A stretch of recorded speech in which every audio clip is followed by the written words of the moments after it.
Welcome into the Sportsmemo betting podcast for February 28th. We're doing NBA, every game on the board. Also talking the new football league, the AAF at the end with Teddy Covers. Teddy, welcome to the podcast. How are you? Hey, great to be here, Drew. I'm doing all right, man. How about yourself?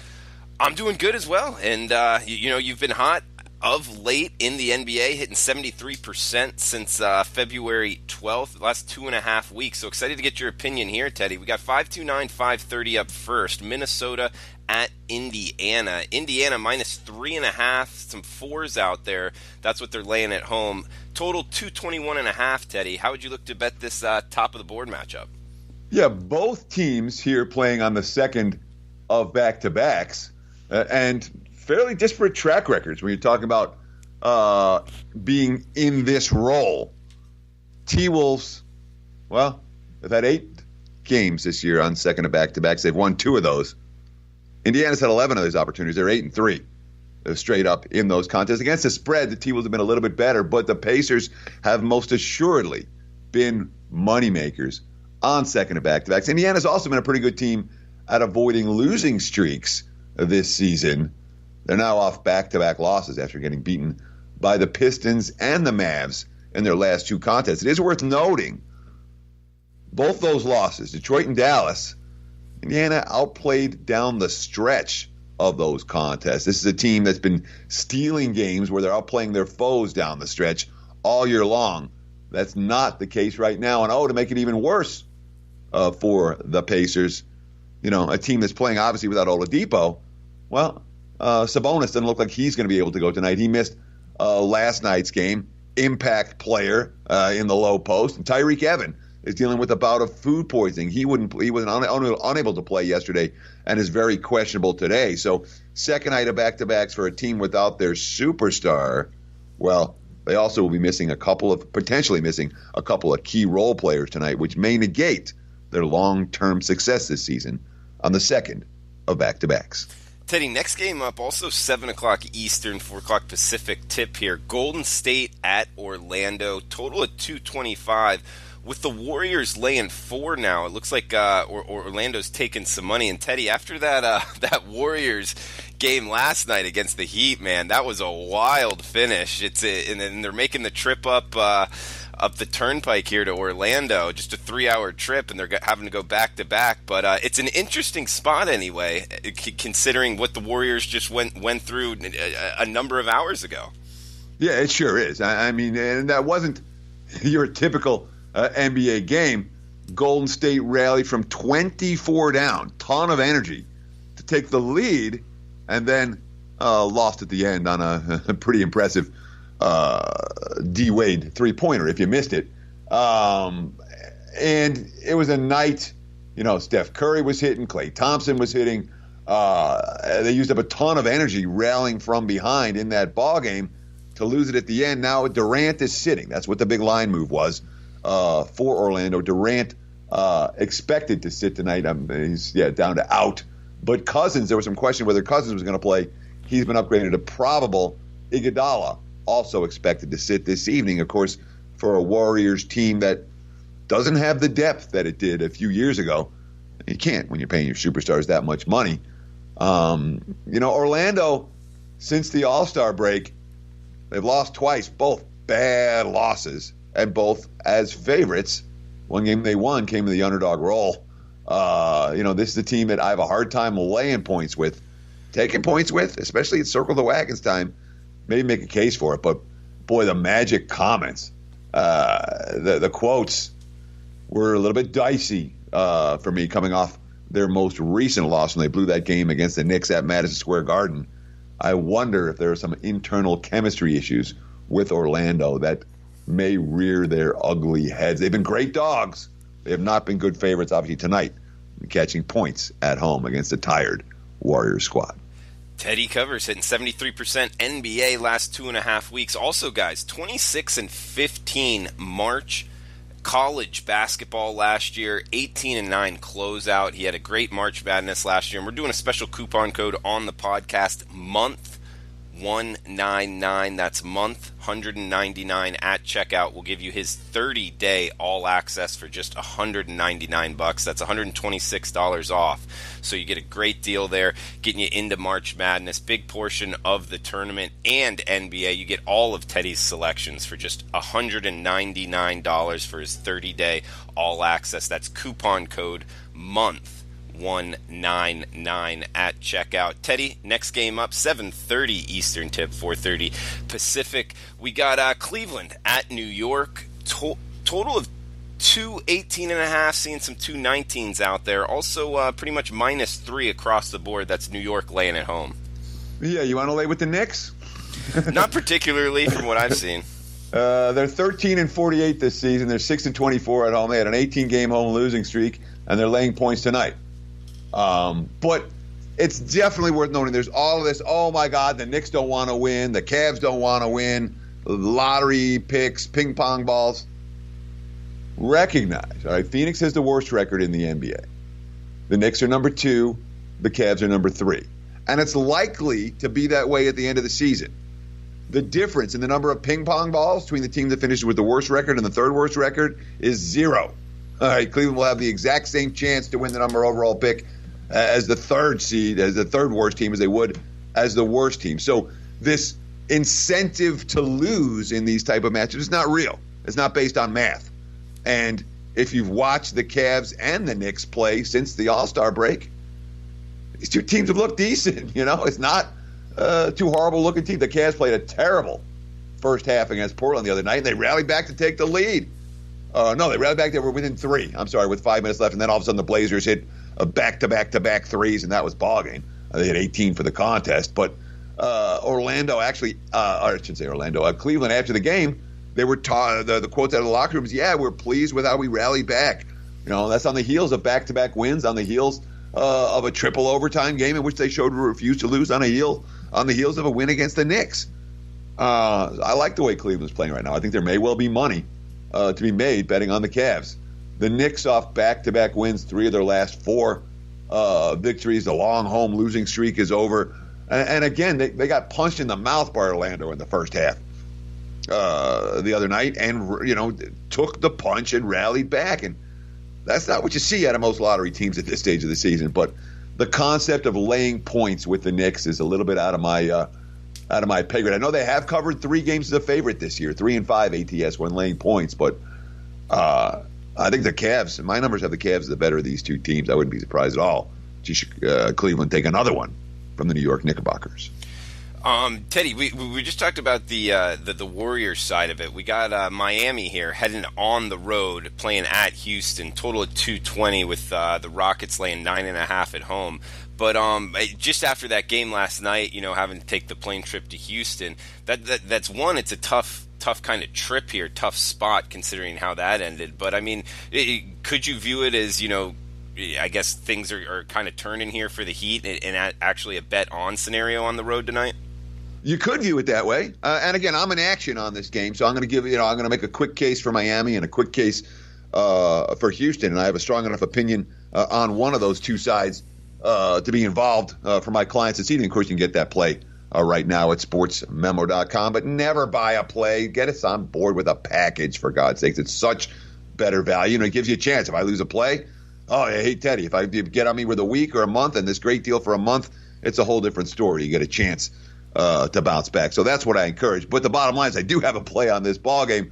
Let's talk about some of the situations for both these teams. Yes, for Miami, you know, the win, the miracle win, the celebration, we blew this giant lead and now we rallied back to win it. It was a very emotional game. They had a bunch of guys hitting threes. They used a ton of energy.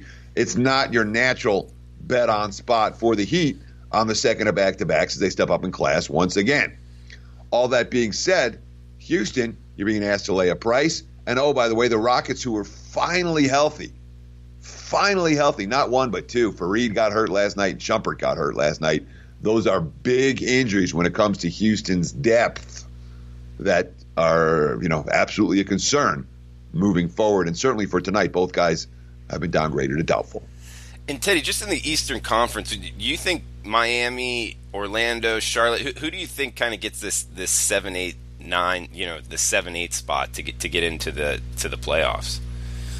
Interesting question. I would say Charlotte will not get into the playoffs.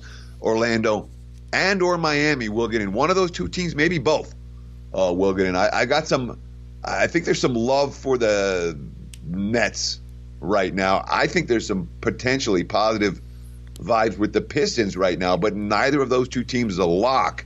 And if things go south for either one of them, both Miami and Orlando could jump and make a bigger move into the postseason. But you look at the Nets right now, 3.5 over Orlando and Miami. Detroit, 2-game lead over those two squads. I'm looking at the Magic and the Heat as both, potential playoff teams. I wouldn't much more than Charlotte. Charlotte's not getting there.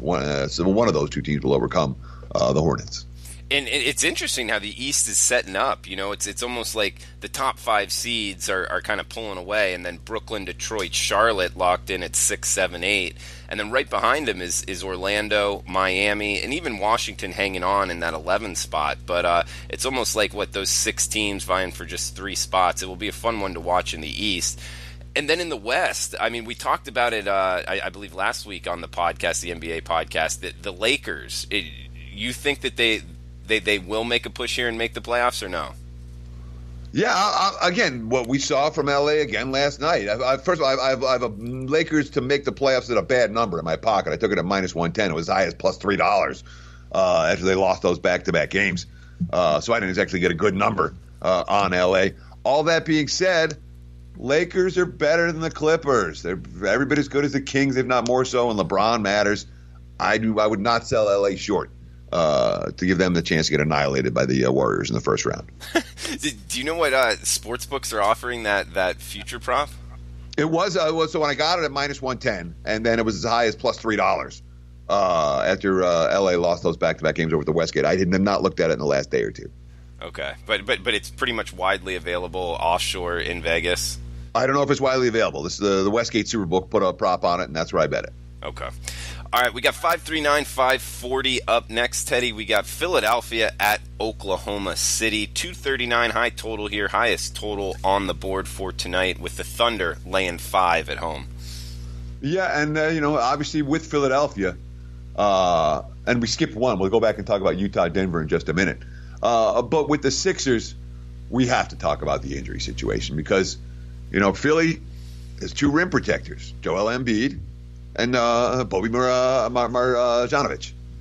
Well, Embiid's hurt and Marjanovic is hurt, which leaves them with a pair of 7-footers sitting in street clothes on the sidelines. Now, what does that mean? Well, it means their pace is going to be faster. Look at this total, 239, 238, 239 all over the place. One would expect Philly to push tempo, and a team that is not going to be able to stop opponents from driving them. We saw that so clearly in the game against New Orleans the other night after Bobby got hurt. Drive after drive, Pelicans ended up covering the closing number against the Sixers, even though Philly led by 15 in the fourth quarter of that game because they were able to drive it to the hole repeatedly. And OKC, they've lost 3 out of 4. In theory, it's supposed to be circle the wagons time for the Thunder. They're supposed to be able to go into the low post and just dominate this ball game. But the latest news, Paul George is out for the Thunder tonight. And that's why from the early move on Philadelphia, now we're seeing the money. The early move towards OKC, now we're seeing the money come right back on the Sixers. Paul George, a legitimate MVP candidate this season. Teddy, you said we skipped one. I like going in order of the time, not giving the credit to Don Best for being cocky, in my opinion, and putting rotation numbers differently. Does that bother you? I've always done stuff in rotation order. I know that when you're betting it, it tends to be in rotation order. So that's the way I tend to go. But it's okay.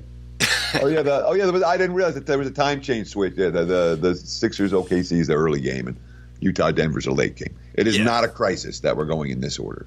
All right. and the main reason is because I like to leave the late game, the 10:30 Eastern slot for the degenerates on the East Coast, for last. So I think it makes sense. But either way, we got the Jazz at the Nuggets, Utah at Denver here, 225 the total, with the Nuggets laying 7 at home. Here's a Utah team In some ways, they remind you of the squad last year that was mediocre early and came on like a freight train down the stretch. Utah, 16 and they lost on New Year's Day at Toronto. They're 16-6 since that time. They've been playing fast during this span. They've been. We think of the Jazz and their defense from a tempo standpoint. They've been a fast-paced squad. Donovan Mitchell. We came into the season, we felt like it had that advantage if we started running. We've done a great job in practice of really honing that in and hammering the nail as far as getting up and down in transition. Something you can't really scout and something you can't really teach. All that being said, Utah pushing the pace, Utah playing well. I'm not stepping in front of Denver right now. Denver's a one-way team for me. They continue to win games. They continue to cover point spreads. And you want to talk about a dominant home court edge. Pretty quiet. Haven't heard a whole lot about it.